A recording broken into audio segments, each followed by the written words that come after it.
पुंडलीकवरदारी विठ्ठल श्री ज्ञानदेव तुकाराम. कविं पुराणमनुशासितार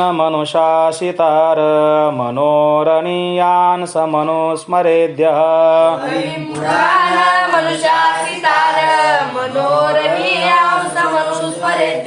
सर्वस्य धातारमचिन्त्यरूपमादित्यवर्णं तमसः परस्तात्.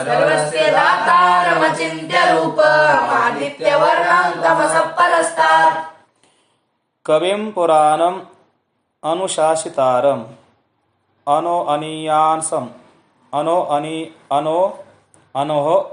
अनीयासम् अनुस्मरेत् यः सर्वस्य धातारम् अचिन्त्यरूपम् आदित्यवर्णं तमसः परस्तात्. कविं पुराणम, कविं म्हणजे क्रांतदर्शी असणारे सर्वज्ञ असे ऋषी. पुराणम, पुराणम म्हणजे जुनाट. पुराण म्हणजे काय? जुनाट जुगादीचे नाणे असं असलेला म्हणजे काय, तो फार पूर्वीपासून आहे. अनुशासितारम, या जगाचं शासन करणारा, जगाचं नियामन करणारा. अनोह आणि अनियासम, अनुपेक्षाही तो कसा आहे? अनु आहे. आणि सर्वस्य धातारम, सर्व जीवांचा काय आहे? तो आश्रय आहे किंवा सर्वांना कर्माचं फल देणारा. अचिंत्य रूपम, चिंतनाला विषय न होणारा तो. आदित्यवर्णम, पुन्हा सूर्याप्रमाणे प्रकाशरूप असलेला. तमसः परस्तात, अज्ञानाच्या पलीकडे असलेला, अज्ञानाच्या अंधकाराच्या पलीकडे असलेला. अशा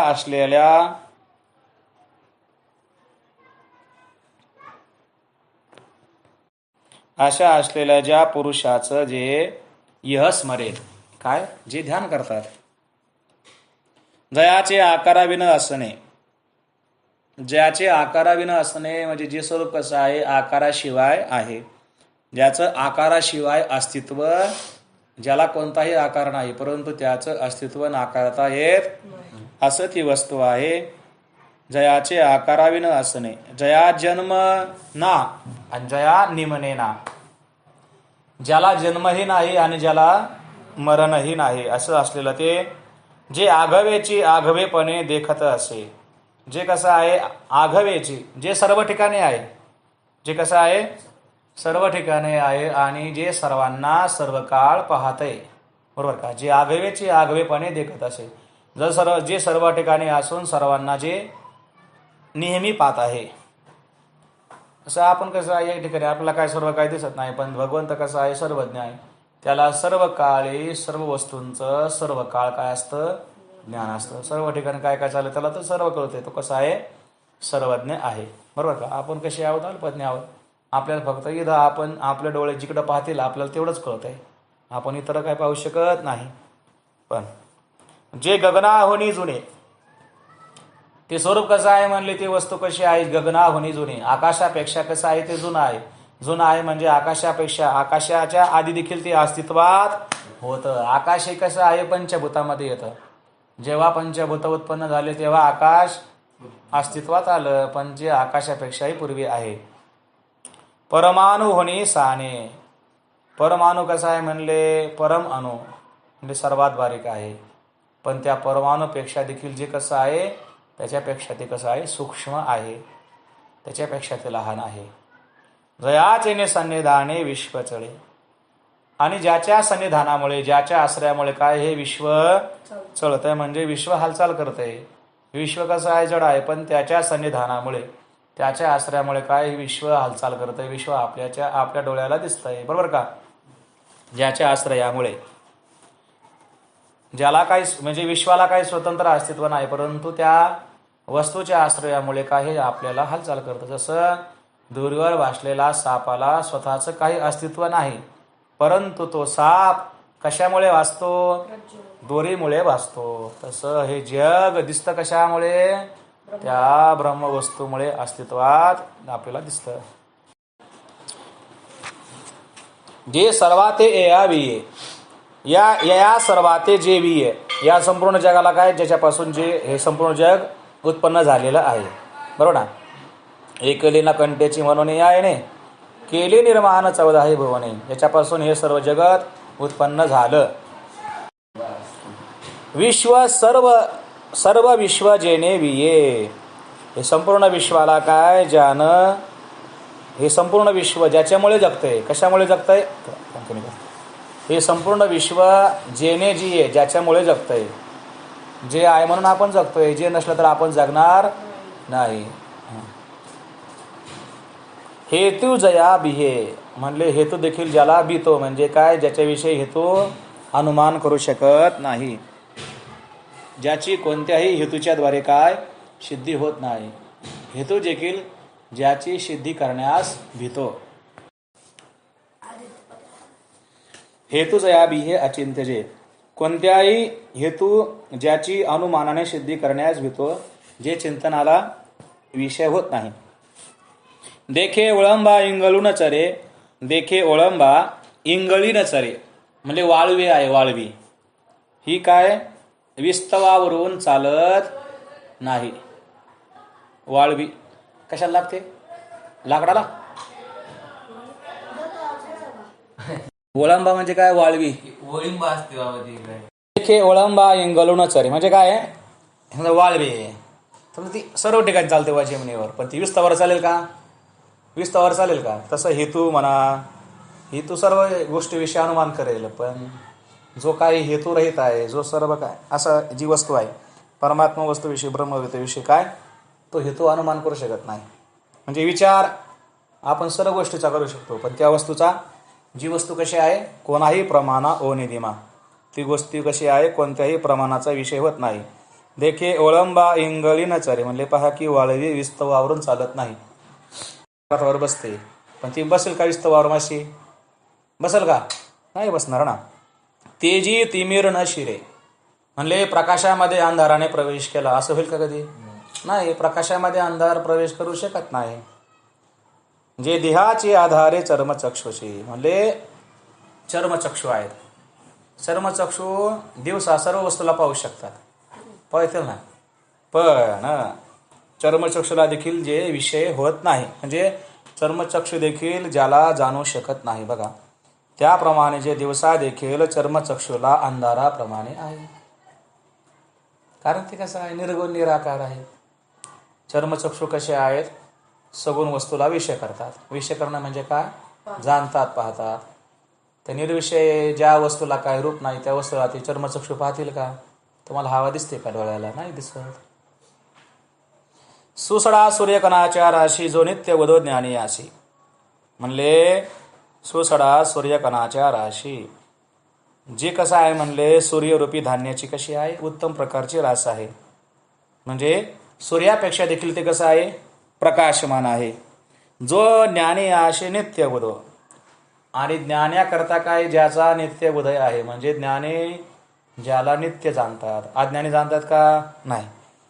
अस्तमानाचे जयाशी आडनाव नाही, ज्याला अस्तमानाचं आडनाव नाही, म्हणजे काय, जे कधीही असता, म्हणजे काय, जे कधी असत लोप पावत नाही, अस्त होत नाही याचा कधी, आणि जे कधी अविद्येने आवृत्त होत नाही, बरोबर, असे असणारी ती वस्तू, त्या वस्तूला तो योगी म्हणले प्रयाण काळाच्या वेळी जाणतो. कसा जाणतो बघा, प्रयाण काले मनसा चलेन भक्त्या युक्तो योग बलेन चैव, प्रयाण काले मनसा चलेन भक्त्या युक्तो योग बलेन चैव, भ्रुवोर्मध्ये प्राणमावेश्य सम्यक् सतं परं पुरुषमुपैति दिव्यम्, भ्रुवोर्मध्ये प्राणमावेश्य सम्यक् सतं परं पुरुषमुपैति दिव्यम्. प्रयाण काले मनसा अचलेन भक्त्या युक्तः योग बलेन च एव, भ्रुवरमध्ये प्राणम आवेश्य सम्यक सतम परम पुरुषम उपैति दिव्यम. तम दिव्यम परम पुरुषम उपैति, असा एक क्रियापद आहे. का दिव्य अशा परम पुरुषाला प्राप्त होतो. केव्हा प्राप्त होतो, प्रयाणकाली, प्रयाण काळाच्या वेळेला, म्हणजे देहपाताच्या वेळी तो त्या दिव्य अशा परम पुरुषाला प्राप्त होतो. परंतु कसा प्राप्त होतो, तो काय करतो बघा, अचलेन मनसा भक्त्यायुक्त च योग बलेन युक्त. भक्तीने आणि चित्त समाधानाच्या बलाने युक्त असलेला पुरुष. त्याचं कसं आहे? चित्त समाधानी झालेलं आहे, जो योगाने युक्त आहे. जसं तुकोबरा म्हणतात ना, परमार्थ महाधन काळ सारावा चिंतने, एकांतवासी गंगा स्नाने, देवाच्या पूजने प्रदक्षिणा तुळशीच्या, युक्त आहार विहार, नेम इंद्रियाशी सार, नसावी बासर, निद्रा बहु भाषण. म्हणजे हा काय झाला? योगाचा प्रकार झाला. आणि काळ सारावा चिंतने, एकांतवासी गंगा स्नाने, देवाच्या पूजने प्रदक्षिणा तुळशी, हा भक्तीचा प्रकार झाला. भक्त्यायुक्त आणि योग बलेन च एव, म्हणजे जो भक्ती देखील करत आहे आणि ज्यानं आपल्या मनाचा निग्रह देखील केलेला आहे, ज्याचं चित्त कसं झालेलं आहे? समाधान झालेलं आहे. सदा नामघोष करो हरिकथा, तेने सदा चित्ता समाधान. अशा प्रकारे भक्तीने आणि योग बला म्हणजे चित्त समाधानाच्या बलाने युक्त असलेला पुरुष बघा, प्रयाणकाले म्हणजे प्रयाण काळाच्या वेळी, मरणाच्या वेळी, अचलेन मनसा, चल म्हणजे हलणारं, अचल म्हणजे न हलणारं असं असणारं स्थिर मन. त्या स्थिर मनाच्या योगाने भ्रुवो मध्ये प्राणम सम्यक आवेश्य, आपल्या भ्रकुटीच्या मध्यभागी सावधानपणाने प्राण काय करतो? इथे स्थिर करतो. असा तो प्राण भ्रकुटीच्या मध्ये जो प्राण स्थिर करतो तो काय? त्या दिव्य अशा परमपुरुषाला प्राप्त होतो. बरोबर का? मग ते पुढे काय सांगितलेलं आहे? स्वच्छंद मरणी, ज्याचं मन आपल्या स्वतःच्या ताब्यात आहे असा योगी प्रयाण काळाच्या वेळेला आपला देह म्हणजे आपल्या देहाचा कशा प्रकारे त्याग करतो आणि कसं त्या परम पुरुषाला प्राप्त करतो, ब्रह्मस्वरूपाला, त्याचं वर्णन करतात. बघा, तया अव्यंगवाने या ब्रह्माते प्रयाणकाले प्राप्ते, तो योगी पुरुष प्रयाणकाले प्राप्ते म्हणजे प्रयाण काळ प्राप्त झाला असता त्या अव्यंगवाने या ब्रह्माते, त्या निर्दोष अशा ब्रह्माला स्थिरावलेने चित्ते, स्थिर झालेल्या चित्ताने जाणून, ब्रह्माला निर्दोष अशा ब्रह्माला जाणून. बघा, प्रयाण काले प्राप्ते तया अव्यंगवाने या ब्रह्माते जाणोनी, जो स्थिरावलेने चित्ते स्मरे. म्हणजे फक्त काय प्रयाण काळाच्या वेळेला तो ब्रह्माचं चिंतन करत नाही, आधीपासून देखील तो काय त्याने ब्रह्माला जाणलेलं आहे. पण प्रयाण काळ प्राप्त झाला असता पुन्हा काय करतो? तो ब्रह्माचं काय करतो? स्मरण करतो. बघा, स्थिर चित्ताने, बघा त्या निर्दोष ब्रह्माला जाणून स्थिर चित्ताने त्याचं काय करतो? स्मरण करतो, ध्यान करतो. मग तो बसतो कसा? बघा, बाहेर पद्मासन रचोने, पद्मासनामध्ये बसतो. उत्तराभिमुख बैसोने, पुन्हा त्याचं असणार तोंड कुठे असतं? उत्तर दिशेला. कोणत्या? उत्तर दिशा कोणती आहे? इकडे. हां, पूर्व दिशेला तोंड केल्यानंतर डाव्या हाताची कोणती? उत्तर दिशा. उत्तराभिमुख बैसोने, जीवी कर्मयोगाचे सुख सोने. पुन्हा प्रथम निष्काम कर्मयोगापासून झालेल्या चित्तशुद्धीचे सुख अंतःकरणामध्ये घालून, निष्काम कर्मयोगापासून झालेल्या चित्तशुद्धीचे सुख अंतःकरणामध्ये घालून बाहेरी पद्मासन रचोने उत्तराभिमुख बैसोने. बघा, पहिलं काय करतो? पद्मासनामध्ये बसतो. दुसरं म्हणजे उत्तर दिशेकडे तोंड करून आणि कर्मयोगाचे सुख जीवी सोने. पुन्हा आपण जे काही कर्म केलेलं आहे म्हणजे निष्काम कर्मयोग, ते निष्काम कर्मयोगाने काय झालं? त्याची चित्तशुद्धी झालेली आहे. मग त्याला काय? त्याचा म्हणजे ते सुख आपल्या अंतःकरणामध्ये काय करतो? तो घालून, म्हणजे त्याचं आपण म्हणतो ना, म्हणजे ज्या साधनांनी आपल्याला इथपर्यंत आणलं त्यांच्याविषयी एक आपल्याविषयी धन्यता व्यक्त करतो का माझ्याद्वारे हे कर्म चांगलं झालं.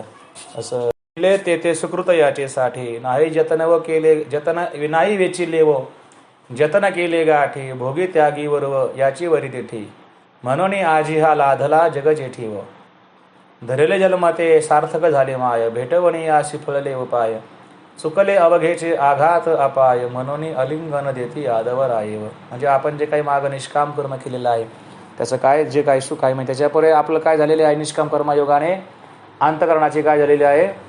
शुद्धी झालेली आहे. ते म्हणजे तो स्मरण करून आंतु मेनलेनी मनोधर्मे, हृदयामध्ये एकत्रित झालेल्या मनवृत्तीने, म्हणजे काय? आपल्या सर्व इंद्रियाच्या वृत्ती काय त्यानं आपल्या मनामध्ये एकाग्र, हृदयामध्ये एकाग्र केलेलं आहे. आघवाची इंद्रिय वृत्ती हृदयाच्या एकांती थापटवणी सुषुप्ती आणि वेगा.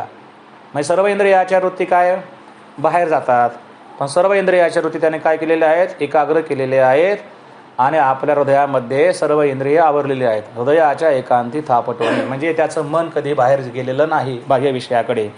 बघा, स्वरूप प्राप्तीचे नाही, पुन्हा स्वरूप प्राप्ती. आता आपल्याला स्वरूपाची प्राप्ती होणार, बरोबर का. स्वरूप प्राप्तीच्या प्रेमाने मग त्याला काय त्याच्याविषयी आवड आहे. आता आपण स्वरूपाला प्राप्त होणार, आपोआप संभ्रमे मिळावया. मग स्वरूपाशी ऐक्य होण्याकरता काय सहज त्याची काय असते, घाई असते, बरोबर का. काही चांगली वस्तू प्राप्त होणार असेल तर आपण घाई करतो का हळूहळू चालतो, नाही घाई करतो. तसं त्याला आता त्याला तर ब्रह्मस्वरूपाशी ऐक्य पावणार आहे, आधीच तर आहेच, परंतु आता काय उपाधीचा त्याग करणार आहे. मग त्यावेळेस काय त्याला सहजच त्याची घाई असते. तो आकळलेणी योगे स्वाधीन झालेले अष्टांग योगाने आकळलेणी योगे मध्य मार्गे कुंडलिनीचे उत्थान होऊन ती कुंडलिनी काय सुषुम्नेच्या मधल्या मार्गाने जठराग्नीच्या स्थानापासून नाभिस्थानापासून अर्थात नाभिस्थानापासून ब्रह्मरंध्रापर्यंत जाण्यास निघते. काय जी काय कुंडलिनी आहे ती कुठे येते, या ब्रह्मरंध्रापर्यंत येते. तेत अचेत चित्ताचा सांगा तो. मग जेव्हा प्राण मृज्ञ आकाशामध्ये प्रवेश करतो, जेव्हा प्राण इकडं वरती येतो, मग त्यावेळेस काय अचेत चित्ताचा सांगातो. त्यावेळेस काय होते, त्या ठिकाणी जड असलेला प्राण आणि चित असलेला आत्मा यांचा काय होतो, वरवर संगम झालेला दिसतो. दोघांचं काय होतं, ऐक्य होतं. तेत अचेत चित्ताचा सांगातू अहाचं वना मांडतो दिसे. जेत प्राण गगना अंतू संचरे. प्राण काय करतो, आकाशामध्ये प्रवेश करतो का, बरोबर का. पण आकाशामध्ये काय ब्रह्मस्वरूपामध्ये आत्मस्वरूपामध्ये काय तो प्रवेश करतो, मृज्ञ आकाशामध्ये प्रवेश करतो. परिमनाचे नेस्तर्य धरिला. तेत परिमनाचे नेस्तर्य धरिला भक्तीची या भावना भरिला योग बळे आवरला सज्ज होणे. परंतु असलेला तो प्राण कसा आहे म्हणले, चलित न होण्याकरता. म्हणजे प्राण पुन्हा चलित न होण्याकरता मनाच्या स्थैर्याने धारण केलेला. मनाने काय केलेला आहे, मनाच्या स्थिरतेने त्याला आवरलेला आहे. भक्तीच्या भावनेने काय भरलेला आहे आणि समाधानाच्या बळाने आवरून धरलेला असतो. आणि लय पावनास तयार होऊन, लय पावण्यास म्हणजे आकाशामध्ये त्याचा लय होण्यास तो काय तयार झालेला. तो जडा ते विवरितो. तो प्राण शरीरातील प्रत्येक जड पदार्थांना जागच्या जागी जिरवून टाकतो आणि आपण स्वतः भ्रुकुटी स्थानामध्ये स्थिर होतो व तेथेच लय पावतो. जसं घंटेचा नाद म्हणजे घंटा वाजल्यानंतर तो नाद कुठे लय पावतो, घंटेमध्येच. तैसा घंटानाद घंटेशीची लय असतो होय. घंटेचा नाद कुठे लय पावतो, घंटेमध्ये. दुसरीकडे लय पावतो. टाळा वाजल्यानंतर टाळाचा नाद कुठे लय पावतो, टाळामध्येच. अशा प्रकारे त्याचा असणारा देह कुठे, त्याच्या देहामध्येच. त्याचा प्राण म्हणजे त्याचा प्राण कुठं बाहेर गेला का असं काही कळत नाही वा. म्हणजे योगी पुरुष आपला देह कशा प्रकारे सोडतो म्हणजे इतरांना काहीच कळत नाही वा. तसा घंट्याचा नाद कुठे लय पावतो, घंटेमध्ये. तो बाहेर जाताना दिसतो, कुठे नाही. तसं याचा असणारा प्राण कुठे बाहेर जाताना दिसत नाही, कोणालाच कळत नाही हा गेला का नेमका आहे, काहीच कळत नाही. बघा, का झाकले घटीचा देवाने जे काय झाला केव्हा. झाकले घटीचा, आपण एखाद्या झाकणाखाली काय केलं, दिवा झाकून ठेवला.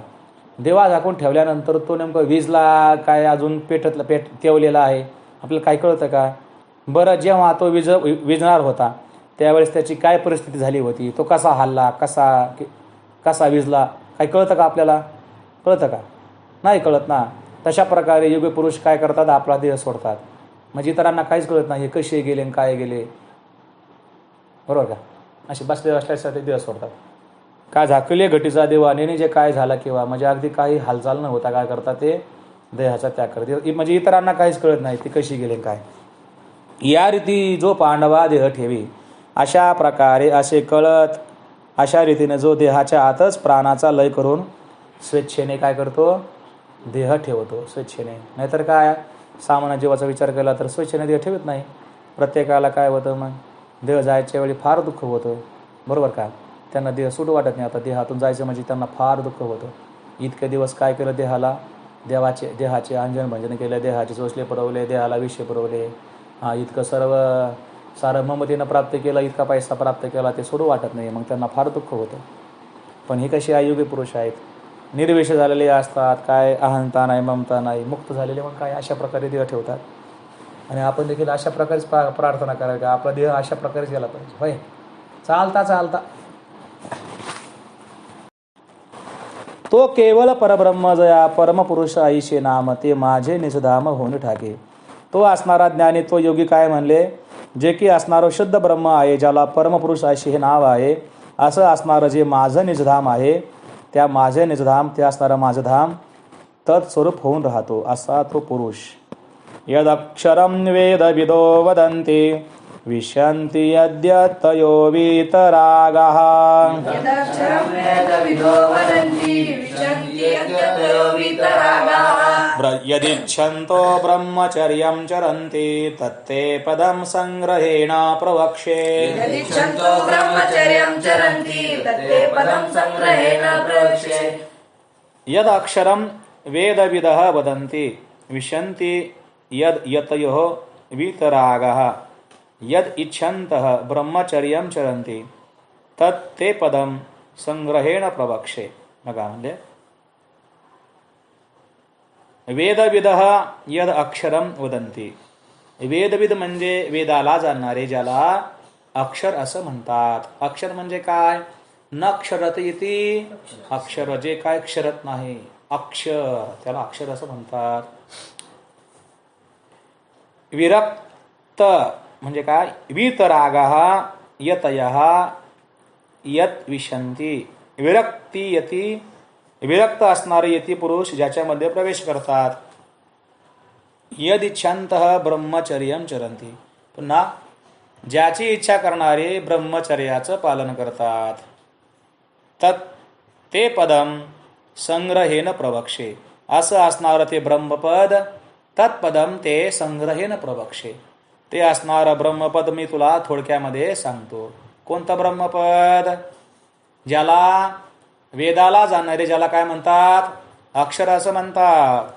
आणि वैराग्यवान पुरुष ज्याच्यामध्ये प्रवेश करतात आणि ज्याची इच्छा करणारे ब्रह्मचर्याचं पालन करतात, असं असणारं ते पद मी तुला थोडक्यामध्ये सांगतो. बघा, सकळा जाणनया जे लाणे, जे कसं आहे, सर्व शास्त्रांचं काय आहे, प्राप्य स्थान आहे. म्हणजे सर्व शास्त्रांचा जे काय आहे, सर्व ते शेवट आहे. सर्व ज्ञानाचा काय आहे, जे शेवट आहे. चुकली ज्ञाने जे मिळो आली, जे पवित्र म्हणिपे. काय, सर्व ज्ञान काय करतात, ज्या ठिकाणी लयाला जातात. जसं सर्व नद्या कुठे जातात, समुद्रामध्ये. तसं सर्व ज्ञान काय, जे काय सर्व ज्ञान जे काय विभागलेले अनेक प्रकारचे ज्ञान आहे, हे सर्व ज्ञान ज्या ठिकाणी ऐक्यास पावतात. म्हणजे जे जाणलं असता काही जाणण्याचे शिल्लक राहत नाही, जे प्राप्त झालं असता काही प्राप्त करण्याचं शिल्लक राहत नाही, अशा असणार ती वस्तू. म्हणून त्याला काय म्हटलेलं आहे, सकळा जाणणे जे लाणे, जे जाणीवेची जे खाणी. पुन्हा जे कसं आहे, ब्रह्मज्ञानाची खाण आहे. ज्ञानाची आयनी जया ते अक्षर म्हणिपे. ज्ञानी पुरुषांची बुद्धी त्याला काय म्हणते, अक्षर असं म्हणते. ज्ञानी पुरुषांच्या बुद्धीने ज्याला अक्षर हे नाव आहे, अक्षर हे नाव आहे. बघा, म्हणजे सर्व जगामध्ये काय जे भरलेलं आहे, परंतु तरी देखील ते काय गळून गेलं कुठं. इतर पदार्थ जसे एखाद्या पात्रामध्ये ठेवल्यानंतर गळतात, एखाद्या चाळणीमध्ये आपण काही पदार्थ ठेवला म्हणजे तो गळून जातो, गळतो की नाही. तसं हे जगाचा विचार केला, जग कसं आहे, विनाशी आहे. पण या जगामध्ये, अशा विनाशी जगामध्ये जे कसं आहे, ओतप्रोत भरलेलं आहे, तरी देखील जे गळत म्हणे ना, ये विज्ञानाची एक खोळे हालवलेही न गळे ते परब्रह्म, जे ऐसेही परिविरुळे. ये विज्ञानाची एक खोळे हालवलेही न गळे ते परब्रह्म. किती हालवलं तरी ते खाली पडत. म्हणून त्याला काय म्हटलेलं आहे, अक्षर. अक्षर का म्हटलेलं आहे, इतर सर्व पदार्थाचा काय होतो, विनाश होतो, पण ज्याचा कधी विनाश होत नाही, म्हणून ते अक्षर. चंड वातेही न मोडे, जे प्रचंड वाऱ्याने देखील मोडून पडत. म्हणले ना, अच्छेद्यो यमदायी होयो अक्लेद्यो श्वश्य एवच. ती वस्तू कशी आहे, तिला शस्त्र तिला कापू शकत नाही. अच्छेद्य अदाह्य अग्नी तिला जाळू शकत नाही, अक्लेद्य पाणी तिला भिजवू शकत नाही, पाणी तिला भिजवू शकत नाही, आणि अश्वश्य म्हणजे वारा तिला सुकवू शकत नाही, अशी ती वस्तू आहे. चंड वातेही न मोडे, प्रचंड वारा आला तरी देखील जे मोडत नाही. ती गगनेची पुढे, असं ते कोण आहे? आकाश आहे. असं ते आकाश आहे. जगामध्ये खरोखर कोणतं आहे? आकाशच आहे. पण जर आकाश मेघासारखे झाले तर ते काय वाऱ्यापुढे टिकेल का? नाही. वारा आल्यानंतर ढग राहतात का? ढग लांब म्हणजे नाहीशे होतात. पण आकाश हालतं का वाऱ्याने? नाही. चंड वातेही न मोडे. त्याप्रमाणे जे जगाच्या उपाधीने वृत्ती ज्ञानाला विषय होते आणि ते ज्ञानाला विषय झाल्यामुळेच देश काल वस्तू मर्यादित होते, परंतु जे परमार्थतः स्वयंप्रकाश असल्यामुळे वृत्ती ज्ञानाला विषय होत नाही, तेवी जाणणे आजी आकल. जगाचा विषय केला. जग ती वस्तू कशी आहे म्हणले? जगाच्या योगाने काय होते? वृत्ती ज्ञानाला विषय होते. जसं आपल्याला वाराचा विचार केला, वारा काय आपल्याला दिसतो का? डोळ्याला नाही दिसत. पण समजा पंख्याच्या द्वारे आपण काय म्हणतो? अनुमान करतो, वारा आहे. वास्तविक वारा दिसतो का डोळ्याला? नाही. वीज आहे, ही वीज आपल्या डोळ्याला दिसते का? प्रत्यक्ष नाही दिसत. बल्बाच्या योगाने आपण काय म्हणतो? वीज आहे का? वायरमध्ये आपण म्हणतो का? आपल्याला दिसते का वायरमध्ये वीज आहे बरं का? वायरमध्ये मग त्याला हात लावा लागतो, मग तहा कळती वीज आहे म्हणून. तसं म्हणजे काहीतरी उपाधीच्या योगाने काय होतं? आपल्याला त्याचं ज्ञान होतं. तसे या ब्रह्मवस्तूचा विचार केला तर ही काय कोणत्याही प्रमाणाला विषय होत नाही, परंतु काय जगाच्या उपाधीमुळे काय होतं? ते आपल्या वृत्ती ज्ञानाला काय होते?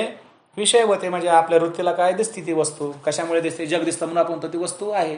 कारण जड वस्तू दिसण्याकरता काय अधिष्ठान, मिथ्या वस्तू भासण्याकरता अधिष्ठान हे कसं असावं लागतं? सत्य असावं लागतं का मिथ्या असावं लागतं?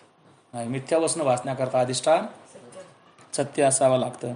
आणि ते ज्ञानाला विषय झाल्यामुळेच काय देशकाल वस्तू मर्यादित होते, परंतु जे परमार्थतः स्वयंप्रकाश असल्यामुळे वृत्ती ज्ञानाला विषय होत नाही, म्हणूनच जे मर्यादित होत नाही त्याला सहजपणाने अक्षर असे म्हटलेले आहे. मग नेनवेची तया म्हणतले अक्षर सहज, म्हणून वेदविद नर जयाते म्हणते अक्षर. म्हणून वेद व्यक्ती ज्याला अक्षर असं म्हणतात.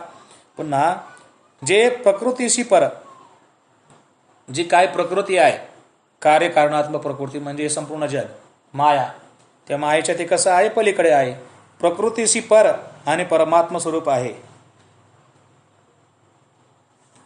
आता याच्या पुढे काय सांगतात? या पुढील गुहेपासून विरक्त पुरुष जो आहे ना त्याच्या मरणाचा प्रकार सांगतात बघा. आणि विषयाचे विष ओलांडणे. विरक्त पुरुष कसे असतात? विषयाचे विष ओलांडणे. विषय आणि विष. विष कसं असतं म्हणले? मनुष्याला एकदा मारतं. पण विषय कसे असतात? प्रत्येक क्षणोक्षणाला मारतात. विषयाचे तसं विषयरूपी असणारं विष. मग विरक्त पुरुष काय करतात? तर या ते विरक्त पुरुष ते जिती का जय शेविख. विरक्त पुरुष काय करतात? या संसारूपी असणाऱ्या विषयाचा काय करतात? त्याग करतात बघा. आणि विषयांचे विष ओलांडणे. पुन्हा सर्वेंद्रिया प्रायश्चित्त देवणे.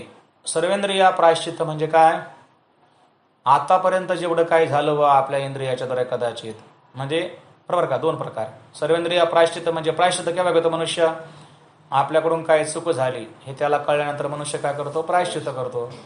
आणि प्रायश्चित्त घेतल्यानंतर पुन्हा नियम असा आहे की केलेली चूक पुन्हा स्वतःहून करायची, बरोबर का? प्रायश्चित्त घेतल्यानंतर पुन्हा ती चूक करायची नाही. नंतर इकडे प्रायश्चित्त करायचं, पुन्हा ती चूक करायची, पुन्हा प्रायश्चित्त करायचं, पुन्हा ती चूक करायची. या प्रायश्चित्ताला काही अर्थ नाही. एकदा केलेली चूक जर चूक आपल्याला कळली मग काय करायचं? त्याच्याकरता काहीतरी प्रायश्चित्त केलं, पुन्हा ती चूक करायची नाही. मग अशा प्रकारे विरक्त पुरुष काय करतात? सर्वेंद्रिया प्रायश्चित्त देवणे. एकदा प्रायश्चित्त केल्यानंतर म्हणजे काय? त्यांची इंद्रिय पुन्हा त्या विषयाकडे जात नाही. सर्वेंद्रिया प्रायश्चित्त देवणे म्हणजे विषयाकडे पुन्हा आपल्या इंद्रियाला जाऊन देत नाही. जसं काय त्यांनी आता प्रायश्चित्त घेतलेलं आहे का विषयाकडे पुन्हा इंद्रियांना जाऊन द्यायचं नाही. आणि पुन्हा देहाचे या झाडा तळी बैसोनी आहाती बघा. आणि जे वीर पुरुष मनरूपी पात्रातील विषरूपी विष उलंडून बघा. विषयांचे विष उलंडून म्हणजे मनातील आपले सर्व विषय काय करतात? ते टाकून देतात, काढून टाकतात. मन कसं करतात?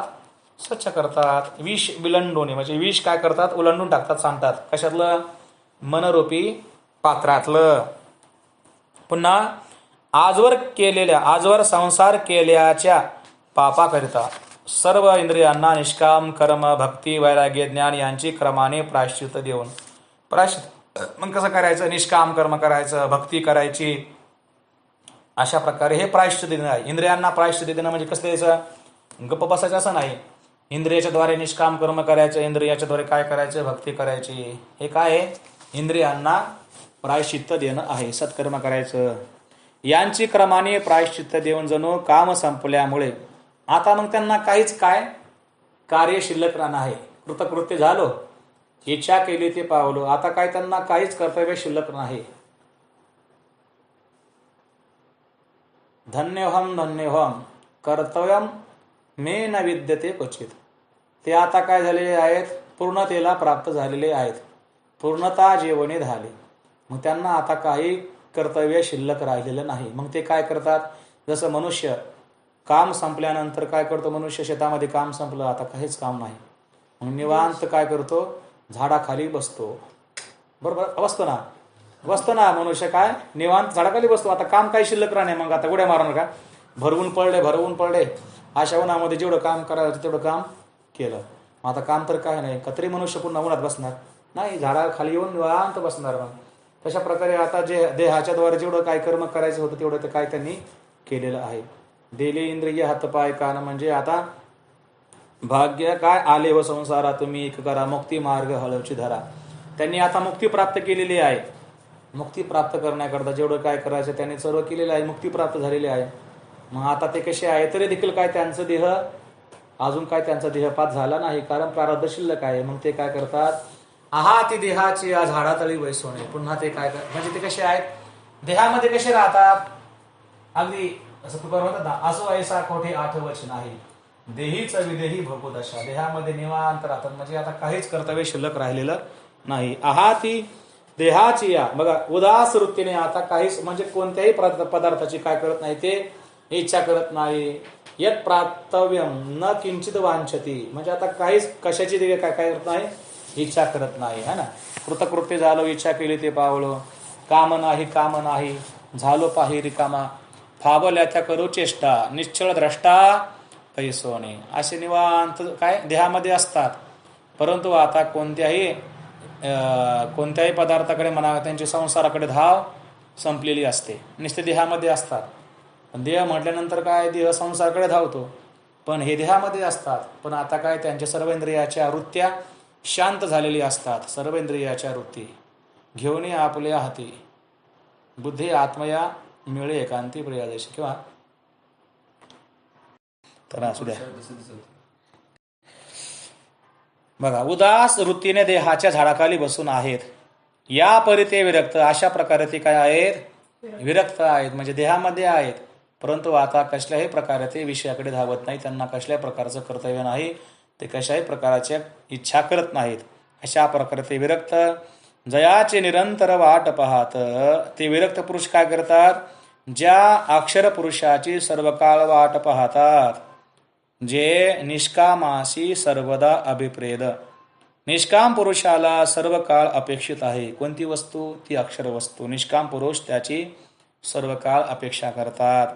जयाची या आवडी न गणित ब्रह्मचर्याची साकडी. बघा, जयाची या आवडी, ती वस्तू प्राप्त करण्याच्या इच्छेने, त्या वस्तूच्या आवडीने इतकी आवड असते त्यांना का ब्रह्मचर्याची साकडी न गणिती.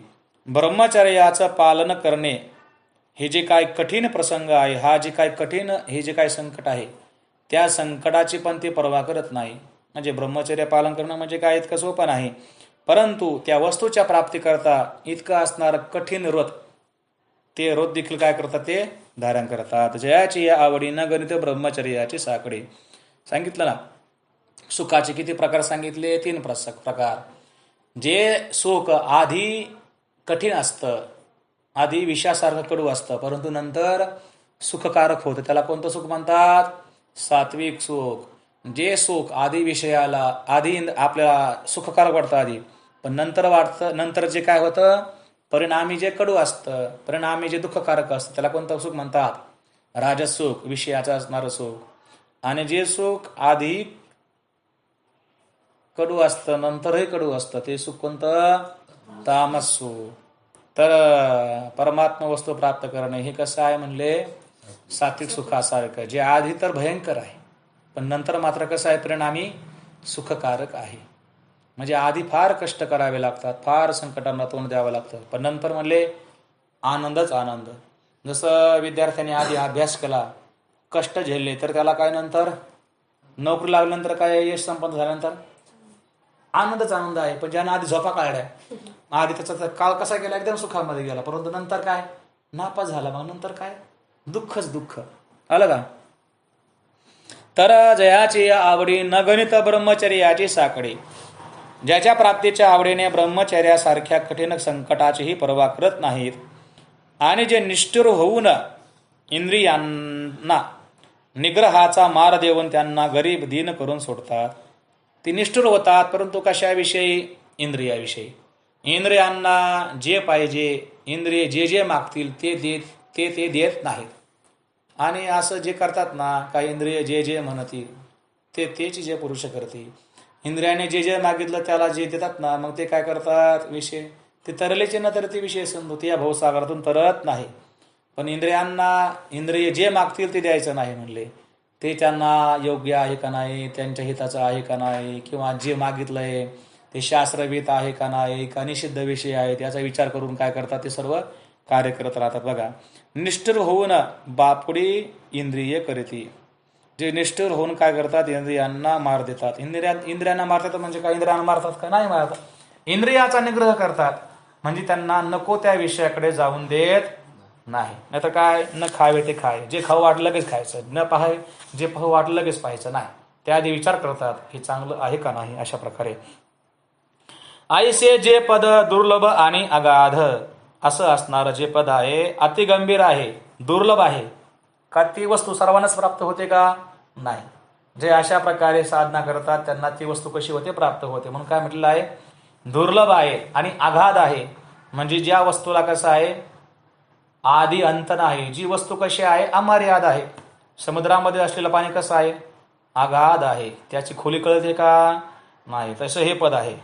जयाची ज्याच्या तीरावरच काय म्हणले जयाची थडीये वेद चुब कलिले ठेले ती वस्तू इतकी आगाध आहे का त्याच्या काठावर गेल्यानंतर काय करतो वेद बुडून गेला म्हणजे वेद पुढे वेदाने काय केला पुढे प्रवेश केलाच नाही वेद जाणू गेला पुढे म्हणावलं. जसं आपण समुद्रामध्ये गेल्यानंतर काय समुद्राच्या मध्ये जातो का डायरेक्ट अलीकडे गेल्या अलीकडच्या काठावर आपण लगेच बुडून जातो इतका समुद्र कसा आहे तसं ते पद असं आहे की वेद त्याला जाणण्याकरता गेल्यानंतर ते त्याला पूर्णपणे जाणू शकले नाही त्याच्या अलीकडेच वेद गेले त्याला पाहिल्यानंतर वेद लगेच वेद जाणू गेला आणि पुढे म्हणावला लगेच त्या ठिकाणी वेद लुप्त झाला.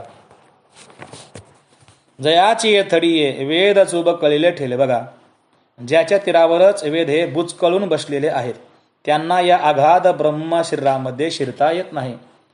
ते या मोठ्या अशा ब्रह्मस्वरूपामध्ये ब्रह्माविषयी काय ते पूर्णपणे विचार करू शकत नाही असं ते कसं आहे अगाध आहे. ते पुरुष होती असं असणारं जे काही अगाध पद आहे अशा त्या परमपुरुषाला ते पुरुष प्राप्त होतात. ते पुरुष होती ते पुरुष काय अशा परमपुरुषाला प्राप्त होतात म्हणजे तत्स्वरूप होऊन जातात. बरोबर का.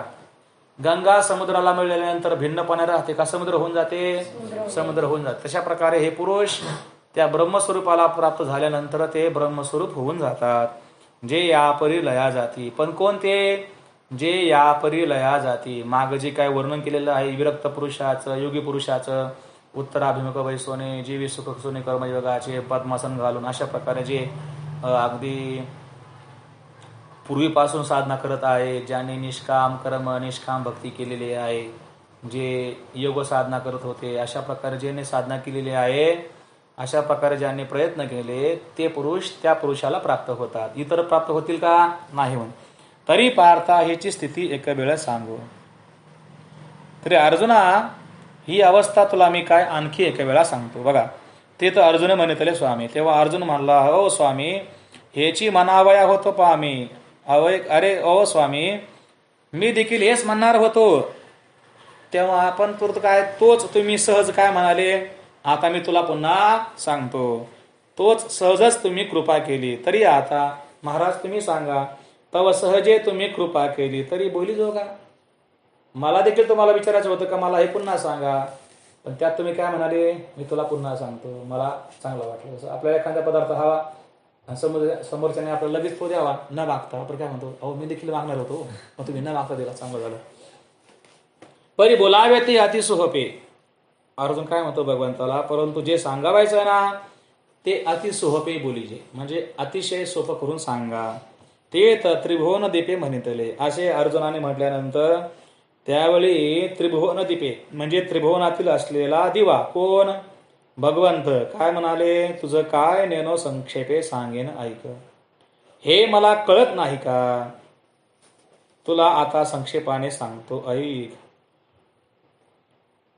ते तर त्रिभुवन दीपे म्हणितले, तुझं काय नेनो, तुला काय कळत नाही का, हे का तुला संक्षेपाने सांगावं, म्हणजे हे मला कळत नाही का, मला कळत हे तुला कळत नाही का, तरी सांगेन ऐक. तुला मी काय करतो संक्षेपाने. संक्षेपाने म्हणजे काय, थोडक्यात. संक्षेपाने म्हणजे काय, थोडक्यात तुला मी सांगतो. तरी मना बाहेरीलीकडे यावयाची साविया सवे मुळे, हे हृदयाची या डोही बुडे तैसे कीजे. बघा, तरी या मनाला देहाच्या बाहेरच्या विषयाकडे सहज येण्याची जी सवय लागलेली आहे ती ज्या योगाने मोडेल आणि ते मन हृदयाच्या डोहामध्ये बुडेल तसे करावे. काय केलं पाहिजे म्हणले, मना बाहेरीलीकडे यावयाची साविया सवेमुळे. मनाला सहज काय म्हणले, या हृदयाच्या बाहेर येण्याची काय लागलेली आहे, मनाला सहजच हृदयातून या इंद्रियाच्या द्वारे बाहेर जाण्याची काय सवय लागलेली आहे. त्याची असणारी ती सवय मोडली पाहिजे, म्हणजे ते मन एकाग्र झालं पाहिजे, विषयापासून विरक्त